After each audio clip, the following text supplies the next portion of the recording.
जंग की बढ़ती आशंका को बल मिलने की दूसरी बड़ी वजह यूक्रेन सीमा पर रूस की सेना की बढ़ती तादाद को भी माना जा रहा है। रूस की मोर्चेबंदी को आप इस मैप के जरिए भी समझ सकते हैं।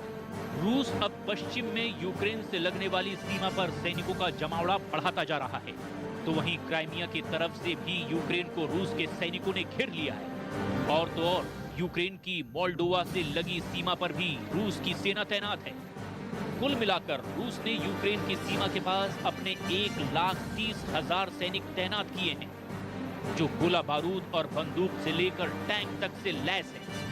इसके अलावा 30,000 के करीब रूस के सैनिक यूक्रेन के ऊपर बेलारूस की सीमा पर बारूद बरसा रहे हैं और रूस के खुफिया विभाग के अधिकारियों को आशंका है कि ये रूस में कभी भी घुसने के लिए तैयार बैठे हैं।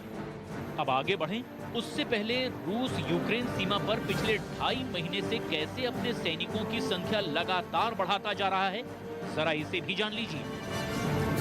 रूस के फिलहाल 83 बटालियन टेक्निकल ग्रुप यूक्रेन के नजदीक मौजूद हैं।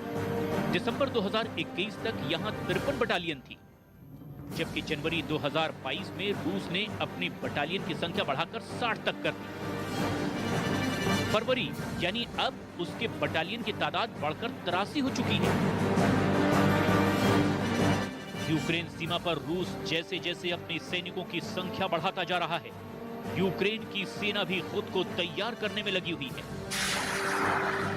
अमेरिका से मिले जेवलिन एंटी टैंक मिसाइल से रूस को मात देने का अभ्यास कर रहे हैं। यूक्रेन सेना के पास मौजूद जेवलिन मिसाइल युद्ध छिड़ने पर रूस की सेना के लिए परेशानी का सबब बन सकती है।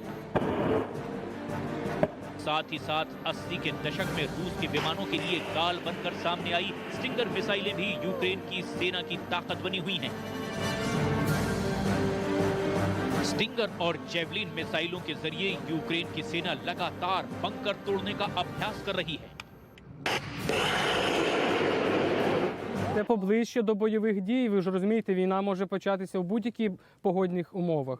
Ви ж розумієте, і потрібно ж вдосконалювати навіть в різні погодні умови всі ці бойові навчання. बड़ी बात यह है कि यूक्रेन को सिर्फ अमेरिका ने ही नहीं बल्कि नाटो देशों ने खतरनाक मिसाइलों की डिलीवरी दी है। अमेरिका ने यूक्रेन को FGM-148 जेवलिन मिसाइलें भेजी है। अमेरिका से अगली खेप कुछ ही दिनों में पहुंचने वाली है। FIM-92 स्टिंगर मिसाइलों को पहले ही सौंप चुका है अमेरिका। इसके साथ ही अमेरिका यूक्रेन को SMA-WD ग्रेनेड लॉन्चर्स भी भेज चुका है। ब्रिटेन से 2000 NLAW यानी next generation light anti tank मिसाइलें आ चुकी हैं। एस्टोनिया ने भी यूक्रेन को जेवलिन मिसाइलें भेजी है और लिथुआनिया से स्टिंगर मिसाइलें यूक्रेन आई हैं।